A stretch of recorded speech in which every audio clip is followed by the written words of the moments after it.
हमारे यहाँ लोग एक दूसरे के घुटनों को हाथ लगाते हैं नीचे झुक के। तो ये भी मेरे ख्याल से सही है या गलत है इस तरह से ताज़ीम में किसी के ऐसे घुटनों को हाथ लगाना?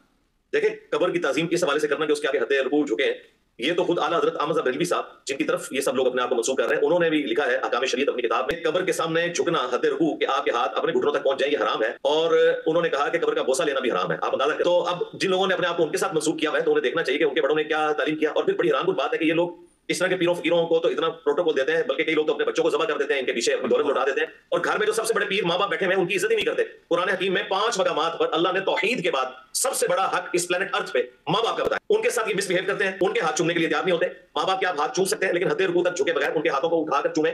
पाँव भी चूम सकते हैं। अगर आपकी वालदा लेटी हुई है और आप चारपाई पे नीचे उनके पास बैठ के उनके पाँव चूमते हैं, जिसमें आप हदे रुकू नहीं झुक रहे और ना आप सजदे की कैफियत में, तो ये भी जायज़ है। लेकिन अफसोस की बात है कि लोग माँ-बाप को इज्जत नहीं देते और इन लोगों के साथ अपनी अकीदें वाबस्ता किए हुए हैं कि जिनके बारे में हमें कंफर्म भी नहीं कि इनका आखिरत में क्या मामला होने वाला है।